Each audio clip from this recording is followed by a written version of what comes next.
Hello, and welcome back to the Strength of G podcast. We are back. I don't know if it's been a break. It feels like it's been a break because I pre-recorded some things. But yeah, back to recording some things now. And this is a nutrition Q&A, which I'm excited about. You guys have submitted some awesome questions, so I'm going to go through a bunch of them today, maybe all of them. And if you see me looking down, I'm looking at my notes as usual. But yeah, talking about food makes me hungry. I feel a bit hungry all the time at the moment. I've not been sleeping great. I don't know if anyone can relate or anyone's in the same situation.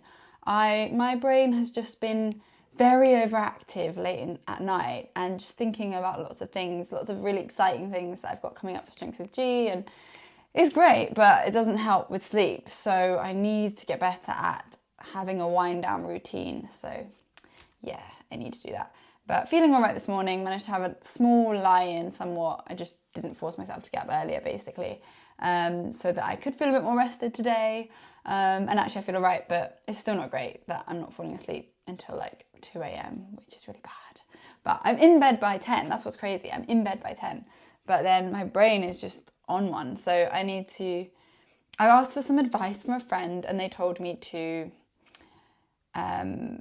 have no laptop, no phone from 7 p.m, have a notepad near my bed, near my bed, so that if I have thoughts and ideas, I can write them down.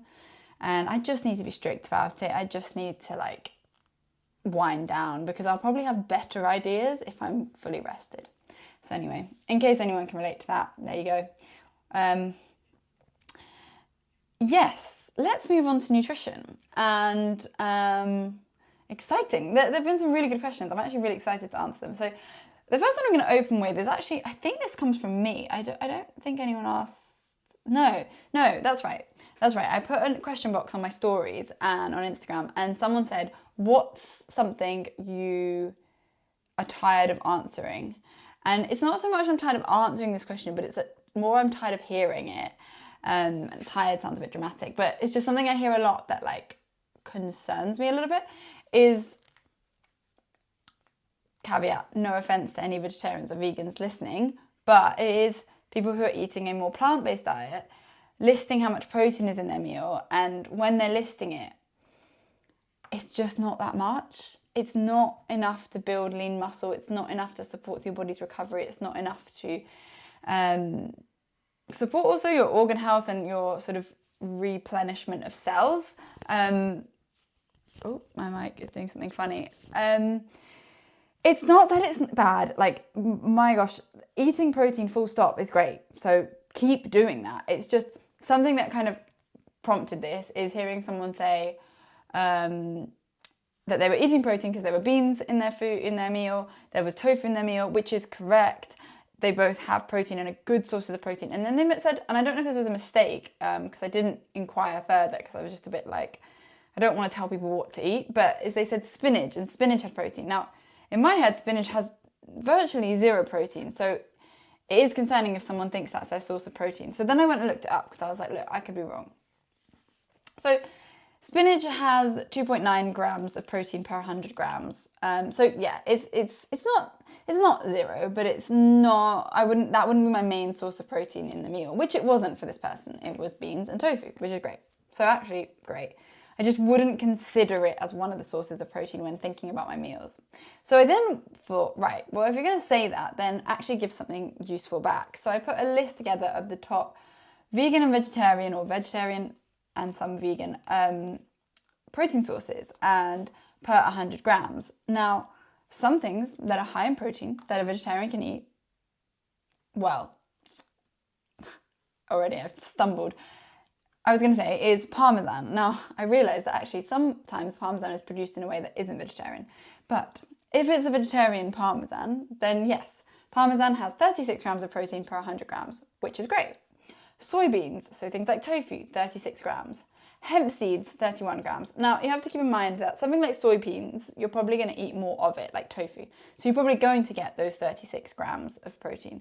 Something like hemp seeds or even Parmesan, you might just sprinkle on top. So although they are high in protein, which is great, you also have to think about the quantity in which you eat them. So those things like Parmesan and hemp seeds, you're probably going to eat a little bit less of. Pumpkin seed, 30 grams. Gruyere cheese, 30 grams. Swiss cheese, 27 grams. Seitan, 25 grams. Peanuts, 25 grams. Lentils, 24 to 25 grams. Kidney beans, 24 grams. Spinach, 2.9 grams. So spinach is very low comparatively in protein. So those other things are fantastic sources of protein. They're not the only sources of protein. They were just a list I put together of things I wanted to check and some that I saw online that I was curious about. So yeah, main takeaways from that is keep an eye on how much protein you're getting if you're vegetarian or vegan to make sure you're at least getting the minimum government advisory amount is 1.2 grams of protein per kilogram of body weight. So if you weigh 64 kilos, times that by 1.2, that's the minimum you should be getting. And it's good every now and then to just check how much protein are you getting in your meals. And you can use a free app like MyFitnessPal to put in your food for the day, and then it will show you your protein under nutrients. And you can just see, like, are you getting 20 grams? Are you getting 50? Are you getting 80? You want to be aiming more towards the 80 to 100 grams of protein. Not that that's the only thing that's important to health, but it is one that is important. So, second question. How does drinking water impact fat loss outside of I always get stuck on this word. Society. Why can't I say it? I can say it. I feel like I can say it most of the time, and then it's always on a podcast where I lose the ability to say it. It's so weird. But how satiated you are, basically, how full you are. The chemistry of fat oxidation requires water. But theoretically, the body's homeostatic processes would prioritize directing water to oxidation for ATP production, because without ATP, everything would stop. Protein and glycogen oxidation also require water. Why is it important for fat loss? So, bearing in mind that, yes, I'm not a scientist and I don't know the exact way this works, but my understanding is, yes, water is important for fat oxidation. Fat oxidation means fat burning, or the breakdown of fat to use it for energy, which is important for weight loss. It is how we lose weight. When there isn't food and glycogen stores readily available, energy readily available, then our body starts to break down fat for energy, and that is how we lose weight. That's why we need to be in a calorie deficit in order to lose weight. Now, whilst water is important for fat oxidation, my understanding, and if there's any scientists or biologists or anatomist listening to this, or nutritionist listening to this that knows more, please feel free to comment below or message me on Instagram. But my understanding is water is important for fat oxidation, but you will never realistically be dehydrated enough for it to impact that breakdown. Whereas, as you mentioned about satiety, the reason water and drinking enough water is important for fat loss is actually because often when we are thirsty, we grab a snack, or we are more likely to grab a snack. So being hydrated will help reduce sensation of hunger and sensation instead of fullness, and will increase your sense of fullness.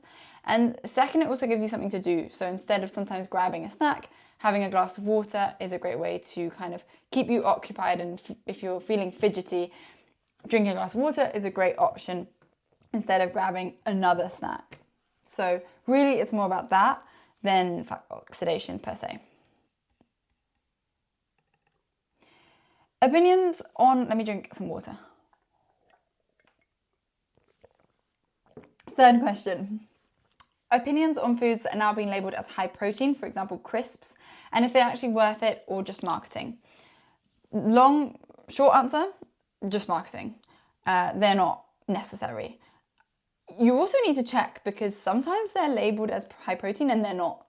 Not that they're lying, you hope they're not lying, but sometimes they are higher protein than their counterpart, than their non-protein counterpart. But that doesn't mean the product is high in protein. It's just higher than traditional crisps, for example. So check per 100 grams. You're always looking for at least 10 grams of protein per 100 grams for it to be worth eating for the protein. Of course, there are other reasons to eat food and to enjoy food, but if you are looking to increase your protein and you're grabbing a bag of crisps because they're called high protein crisps, then maybe just check how many grams of protein per 100 grams. Is it 10 or more? In which case, fine, might be worth it if you enjoy it. And the second thing I would potentially check if you're in a fat loss phase, if you're trying to lose weight, is check the calories per 100 grams. So if it's, I don't know, it depends on the product and how much you're eating of it. But let's say for sake of an example, if it's more than 500 calories per 100 grams, that's very high in calories. Doesn't mean you shouldn't eat it. I eat foods like that all the time, but they're not every meal, every food I have. So specifically, if you're grabbing a snack, you're looking for a small amount of calories, maybe 100, 200 for a snack. Then grabbing a food that for 100 grams of it, you get 500 calories means you're going to have to eat 50 grams of it. It's probably not going to be much food in your hand, which is not what you want when you have a snack. Whereas having something like, I always mention Greek yogurt and berries or a banana are going to be 100 calories. So you could even eat 2 of them and get to 200 calories, and that's going to fill you up a lot more than a small handful of crisps. So thinking about food volume is useful as well. So looking at how many calories. So when I look at a packet of crisps, like one of those small 1 portion of crisps, if you were to have that, I look for ones that are like 100 and something calories per packet, 200 max. If they're more than that, then it's just a bit unnecessary, and it's probably like the additives, and it's not probably how much is in the packet. It's probably more the additives and the stuff that's in the packet. So that's, for example, something. I don't eat crisps often, but I was having a period where I was really craving crisps and salt all the time. And so I was eating crisps, and that was something I looked at. I was like, okay, fine, I'll have the crisps, but rather than have 300 calories just from this bag of crisps that realistically isn't going to keep me full for very long, let me look for which are the lighter options. And they all kind of look and taste the same. Not the same because of the flavours, but as in like, I wasn't going for like baby food crisps or necessarily even lentil crisps. It was just the crisps that are slightly lighter in calories. So for example, looking at that is a good idea as well. How many calories are there per packet or per 100 grams? Next question. Not sure if this is a nutrition question, but can you still build muscles while being on a calorie deficit? Yes, absolutely you can. Now, that is going to be more obvious in someone who has a lot of fat to lose, because they're going to have more energy stores which they can use to build muscle. And if they're also new to strength training or resistance training, they're also more likely to see a change in their body in that initial 1 to 2 months that they're training. So it's most obvious in someone who has a lot of fat to lose, but I find in someone who's in a sort of leaner body that actually when I go into a fat loss phase, I see my muscles way more, because before there's maybe like a little bit more body fat on me, and then considering that obviously you have to consider I already have a base of muscles there, but as I lose fat, my muscles become more visible. So it depends what your goal is. If it is to show lean muscle mass, then I would recommend building a base of muscle and then losing body fat, and your muscles will be more visible. If you're talking about building muscle for your health, then scientifically, specifically, you should be in a slight calorie surplus to build muscle, because the calories you eat will be used for your daily bodily functions like thinking, digesting, breathing, but then any surplus can be used to build muscle. However, I don't think that's necessarily, as most of us, it depends how much you're eating. If you're eating enough and actually plenty, then I wouldn't suddenly increase your calories. I'd focus more on going to the gym and transforming some of that energy that you're eating into muscle. And I would use resistance training to build muscle, strength training to build muscle. And I wouldn't necessarily eat more and go into a surplus to do that. Unless you're someone that eats very, very little, then you might need to increase your calories to build muscle. Now your question, now I'm thinking about it, was actually about what if you're trying to lose weight? Can you still build muscle? Yes, because you'll have fat stores, you'll have energy stores, energy reserves that you can use to build muscle. So whilst you'll lose some body fat, you will also convert some of it into muscle, which is great. So the best thing I would do is be in a calorie deficit, but not too harsh of one. So a maximum of 400 calorie deficit, but realistically 200 would be great. So be in a calorie deficit and then resistance train. Resistance train or strength train 3 times a week. They're the same thing. Strength train, resistance train, the same thing. Strength train 3 times a week to build muscle, be in a calorie deficit, and you will build muscle and lose fat. Next, is it detrimental for women to work out on an empty stomach, i.e. first thing in the morning? So I brought up a little bit of facts around this because you want a truthful answer. So, I mean, it's a little bit more complex than just a yes or no. My short answer would be, what was the question? Is it detrimental for women to work out on an empty stomach, i.e. first thing in the morning?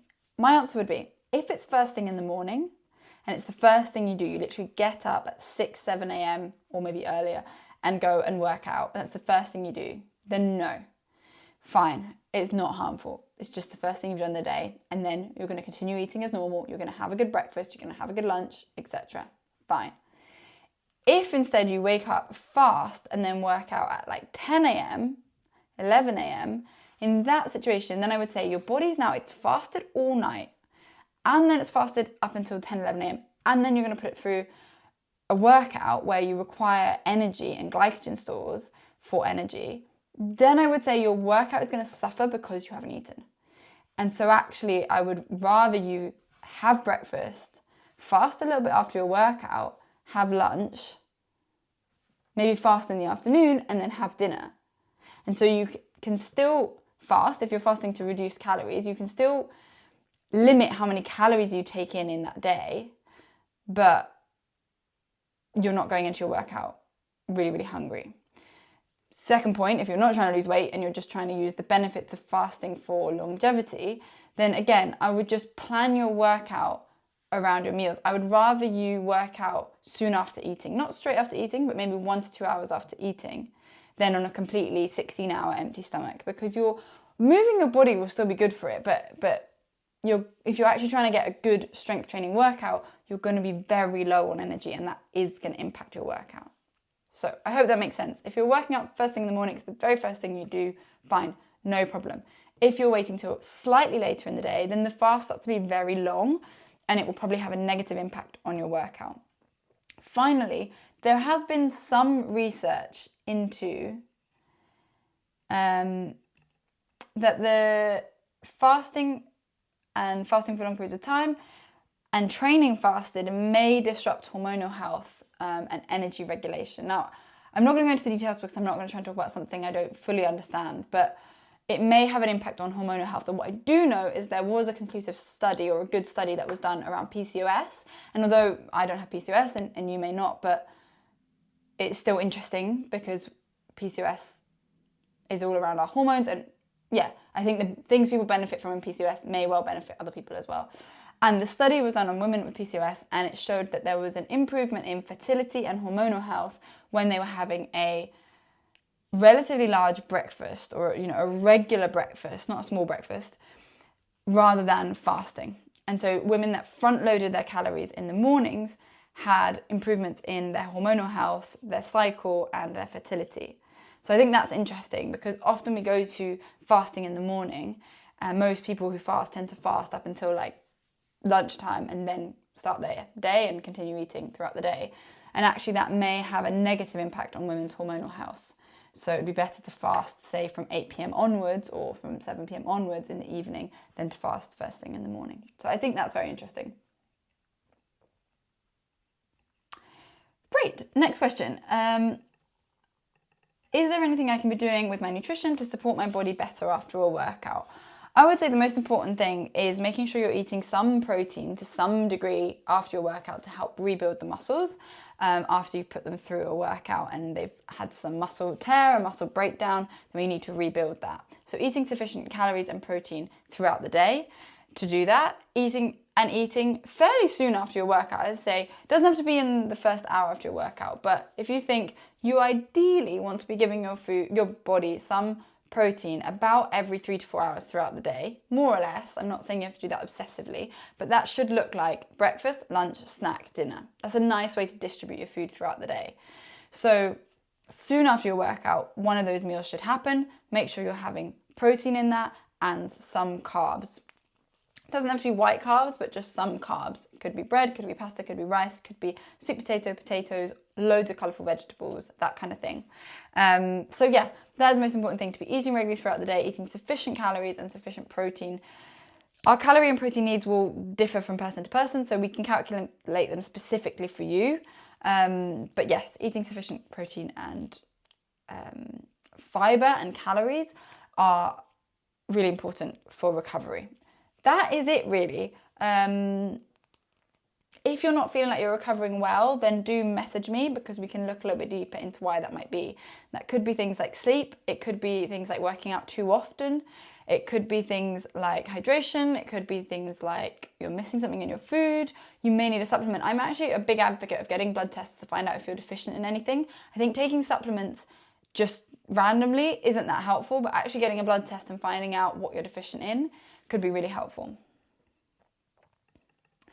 What are those drinks that everyone has in the gym? Are they useful? So this, I'm not sure which drinks you mean, but there are two drinks it could be. A protein shake, which has more like a milky consistency. People shake it and usually have it after their workout.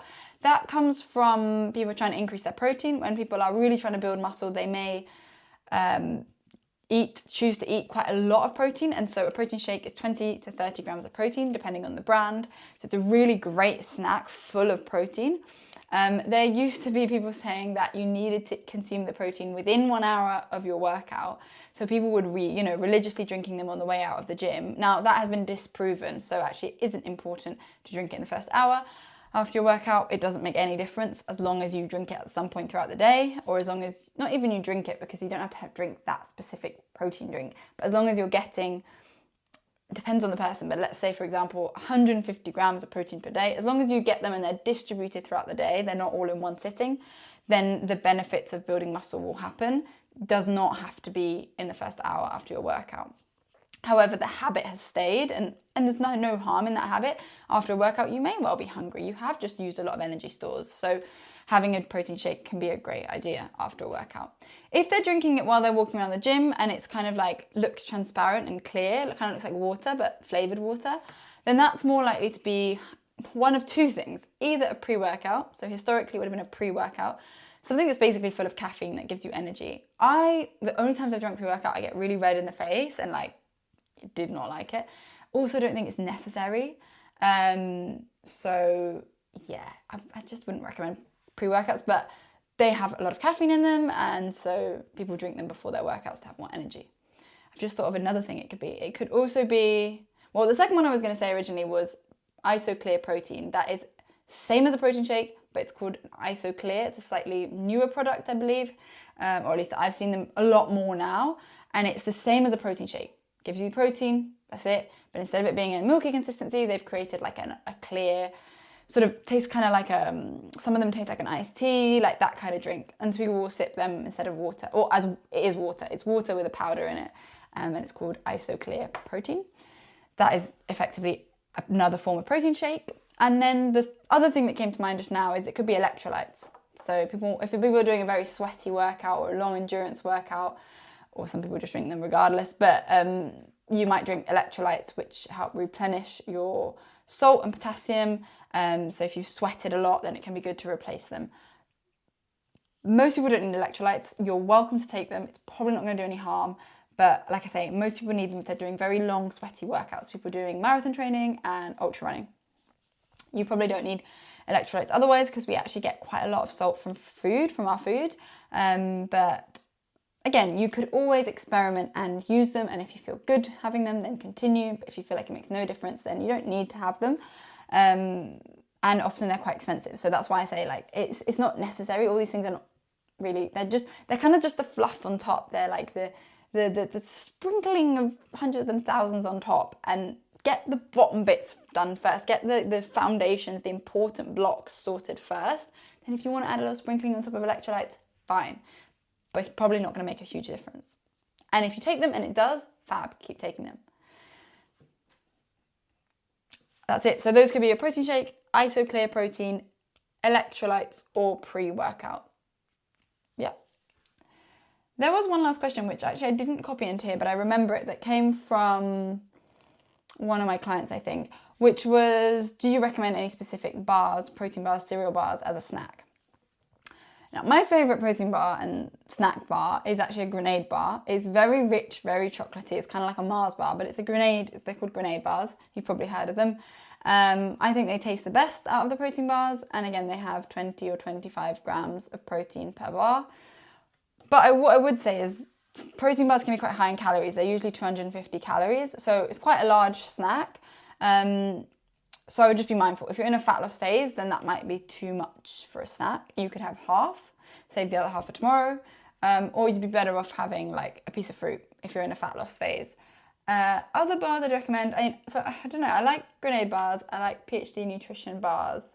But any bar that you like, I just would be mindful of, again, how high in calories it is. And that's not just for people wanting to lose weight, but also we live in a world where actually it's harder and harder to maintain our weight. So, you know, if you are looking to sort of maintain your weight and not gain weight over the years, year on year, then just being mindful of, like, I wouldn't have loads of them, maybe a couple times a week, have a cereal bar, have a protein bar, have a snack bar, no problem. You won't notice any difference.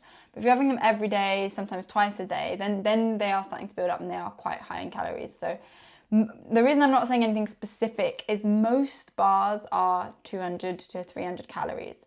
Except those really sad ones that say like 83 calories, but they're like really processed and they sell them in the supermarket, those like weight loss bars. And honestly, I have tried them. You eat them, it's like you didn't eat anything, and then you're still hungry and you still want a snack. So I would just avoid them. That's just 80 calories you can just save yourself.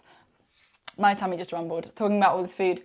So yeah, specific bars, yeah, I don't know. I kind of have been cutting back on them and not eating too many of them. But I do like a grenade bar, PhD nutrition bar, barbells. I like them. These are all protein bars. I'm trying to think of any like natural bars, but yeah, the only thing with natural bars is sometimes they're quite high in calories, same as protein bars, no more, but the nut bars and things like that can be high in calories, and I prefer the protein bars, but that's just a personal preference in terms of taste. Naked bars are probably quite healthy in terms of fiber, so great. But again, I wouldn't have loads of them, maybe like 1, 2, 3 times a week and leave it at that. But yeah, I hope that helps. That is it for today. That is my nutrition Q&A. I hope you found that useful. If you did, please like this podcast, leave a comment below, leave any questions below, and don't forget to follow on Spotify and subscribe on YouTube. And I'll be back very soon with another episode. Thanks, bye.